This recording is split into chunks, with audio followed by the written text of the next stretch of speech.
রামকৃষ্ণদেবের জন্মস্থান হলো কামারপুকুর। এই কামারপুকুরে তার বাল্যকালের নানা কর্মকাণ্ড আজও জীবন্ত হয়ে আছে।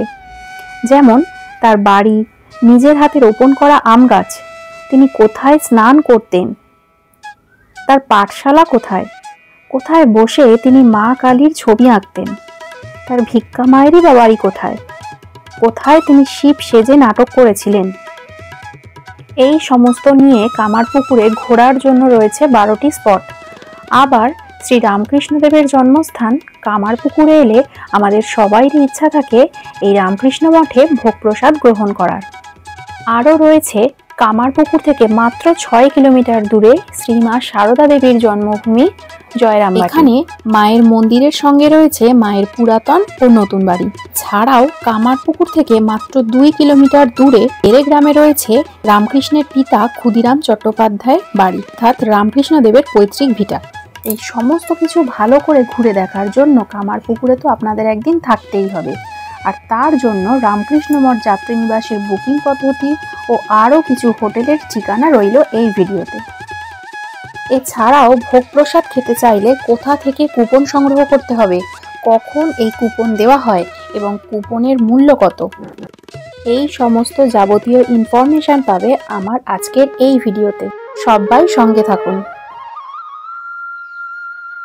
এই মেন গেট দিয়ে প্রবেশ করলে ডান দিকে অফিস পাবেন। এই হলো সেই অফিস। এখান থেকে আপনারা ভোগ প্রসাদের কুপন সংগ্রহ করে নেবেন। কুপন দেওয়া হয় সকাল 9টা থেকে 10:30 পর্যন্ত। কুপনের জন্য নির্ধারিত কোনো মূল্য নেই, আপনি নিজের ইচ্ছায় যা দেবেন সেটাই ওনারা গ্রহণ করবেন। প্রসাদ বিতরণ শুরু হয় সকাল 11:30টা থেকে। তাই আশেপাশের স্থান ঘোরাঘুরি করে নির্দিষ্ট সময় প্রসাদ বিতরণ কক্ষের সামনে চলে আসবেন। মঠের ভিতরে প্রবেশ করেই দেখবেন হাত ধোয়ার জায়গা করা আছে। হাত ধুয়ে সামনের দিকে এগিয়ে যাবেন। প্রসাদ বিতরণ করা হয় চন্দ্রমণি স্মৃতি সদনে।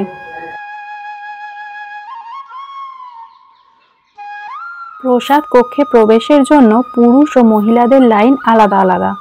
মহিলাদের জন্য 1 নম্বর ও পুরুষদের জন্য 2 নম্বর গেট দিয়ে প্রবেশ করতে হবে। কক্ষের ভিতরে স্টিলের বেঞ্চ ও টেবিল লাইন করে সুন্দরভাবে পাতা আছে। প্রত্যেক দিনই এই প্রসাদ বিতরণ করা হয় এবং প্রসাদ কক্ষটাও অনেকটাই বড়। তবে প্রসাদের মেনুর সামান্য কিছু পরিবর্তন হতে পারে। যেমন আমরা যেদিন গেছিলাম সেদিন ছিল 31শে ডিসেম্বর, অনেকটাই ভিড় ছিল। আমাদের প্রসাদের মেনুতে ছিল খিচুড়ি, সোয়াবিন আলুর তরকারি, চাটনি, পায়েস। তবে শুনলাম অন্যান্য দিন ভাত, ডাল, সবজি, চাটনি, পায়েস, মিষ্টি এসবও নাকি দেওয়া হয়। প্রসাদ 3 বার রিপিট করা হয়, মাইকে সেটা অ্যানাউন্স করে দেওয়া হয়। তাই একেবারে বেশি না নিয়ে বারে বারে নিতে পারেন। প্রসাদ গ্রহণের পর যে যার থালা তুলে নিয়ে বাইরে রাখার জায়গা আছে সেখানে রাখবেন ও হাত ধুয়ে নেবেন। এরপর বলবো কোথায় রাত্রিবাস করবেন।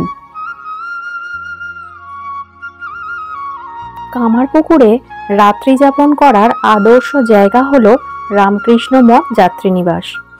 রামকৃষ্ণ মঠ থেকে 2 মিনিটের হাঁটা পথে পড়বে এই যাত্রীনিবাস। এখানে ঘর বুকিং করতে পারবেন মেল অথবা ফোন করে। স্ক্রিনে দেওয়া মেল আইডিতে সমস্ত ডিটেলস, যেমন কতজন থাকবেন, কতদিন থাকবেন ও তারিখ, এইসব জানিয়ে মেল করবেন। ঘর খালি থাকলে ওনারা কনফার্মেশন মেল করে দেবেন।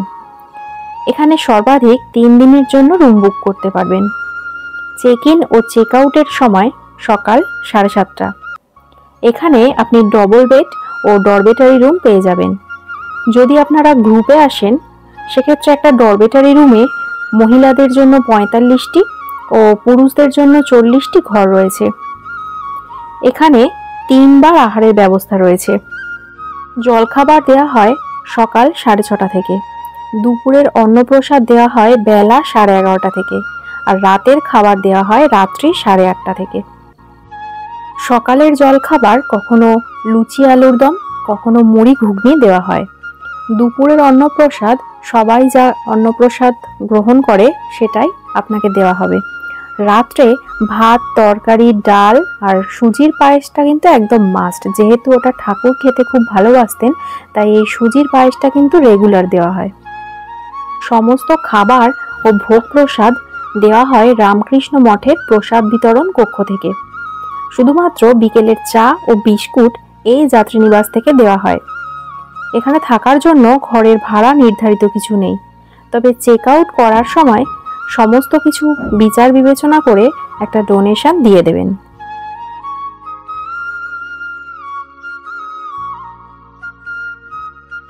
এখানে থাকার জন্য আইডি প্রুফ হিসাবে আধার কার্ডটা কিন্তু মাস্ট। অন্য কোনো আইডি প্রুফ কিন্তু অ্যাকসেপ্টেড নয়, আধার কার্ডটাই শুধুমাত্র জমা করতে হবে, তাই মনে করে আধার কার্ড নিয়ে আসবেন। এখানে থাকার আর একটা প্লাস পয়েন্ট হলো এখানে সকালে যে 4:30টার সময় আরতি হয় সেটা দেখতে পারবেন এখানে থাকলে। অন্য যদি বাইরের হোটেলে থাকেন তাহলে সেই আরতি কিন্তু আপনারা দেখতে পারবেন না। তাই কামারপুকুরে যদি থাকতে হয় তাহলে এই রামকৃষ্ণ মঠ যাত্রীনিবাসে একবার থাকুন। কামারপুকুরের সমস্ত দর্শনীয় স্থানগুলি নিয়ে ডিটেলসে করা একটি ভিডিও আমার চ্যানেলে অলরেডি রয়েছে। এই ভিডিওর লিংক আমি ডেসক্রিপশন বক্সে দিয়ে দিলাম, আপনারা চাইলে সেই ভিডিওটি দেখে নিতে পারেন। এই যাত্রীনিবাসের ঠিক উল্টো দিকে একটি বিশাল বড় পার্কিং এরিয়াও রয়েছে।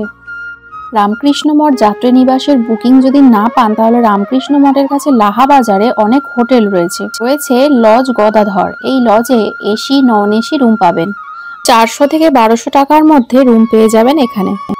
পাশেই রয়েছে রিল্যাক্স লজ, এখানে মোট 30টা রুম রয়েছে।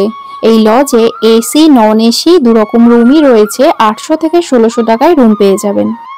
এছাড়া কামারপুকুর থেকে প্রায় 4 কিলোমিটার দূরে সাতবেরিয়ায় রয়েছে চন্দ্রমণি ইকো ট্যুরিজম পার্ক, শান্ত নিরিবিলি পরিবেশে খড়ের ছাউনি দেওয়া কটেজ। এখানে নন এসি কটেজ 1000 এবং এসি কটেজ 1500 টাকায় পাবেন। খাবার জন্য রেস্টুরেন্ট রয়েছে এবং বোটিং করারও ব্যবস্থা রয়েছে এখানে।